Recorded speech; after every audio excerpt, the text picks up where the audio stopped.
Tipper ಹರಿದು ವೃದ್ಧಿಯೊಬ್ಬರು ಸ್ಥಳದಲ್ಲಿ ಸಾವನ್ನಪ್ಪಿರುವ ಭೀಕರ ಘಟನೆ ನಗರದ ಬೆಂಗಳೂರು ಜೋಡಿ ರಸ್ತೆಯ ಬೆಂಗಳೂರು ವೃತ್ತದ ಬಳಿ ಇರುವ ಗುರುಭವನದ ಮುಂಭಾಗದಲ್ಲಿ ಟಿಪ್ಪರ್ ಹರಿದು ವೃದ್ಧಿಯೊಬ್ಬರು ಸ್ಥಳದಲ್ಲಿ ಸಾವನ್ನಪ್ಪಿರುವ ಭೀಕರ ಘಟನೆ ಸಂಭವಿಸಿದೆ. ಮೃತರನ್ನ ಕೆಂಚರಹಳ್ಳಿ ಗ್ರಾಮದ ನಿವಾಸಿ ಕದರಮ್ಮ ಎಂದು ಗುರುತಿಸಲಾಗಿದೆ. ಇವರು ಸೊಪ್ಪಿನ ವ್ಯಾಪಾರಕ್ಕಾಗಿ ಗುರುವಾರ ಬೆಂಗಳೂರಿಗೆ ಹೋಗಿದ್ರು.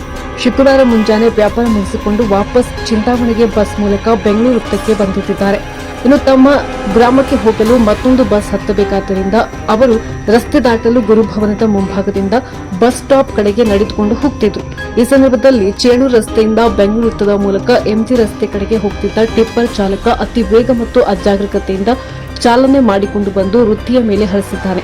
ಅಪಘಾತದ ತೀವ್ರತೆಗೆ ತೀವ್ರ ರಕ್ತಸ್ರಾವವಾಗಿ ಕದರಮ್ಮ ಅವರು ಸ್ಥಳದಲ್ಲಿ ಪ್ರಾಣ ಕಳೆದುಕೊಂಡಿದ್ದಾರೆ. ಇನ್ನು ಅಪಘಾತ ಸಂಭವಿಸುತ್ತಿದ್ದಂತೆ ಸಾರ್ವಜನಿಕರು ಸ್ಥಳಕ್ಕೆ ಓಡಿ ಬರುವಷ್ಟರಲ್ಲಿ ಟಿಪ್ಪರ್ ಚಾಲಕನು ವಾಹನವನ್ನ ರಸ್ತೆಯಲ್ಲಿ ಬಿಟ್ಟು ಸ್ಥಳದಿಂದ ಪರಾರಿಯಾಗಿದ್ದಾನೆ.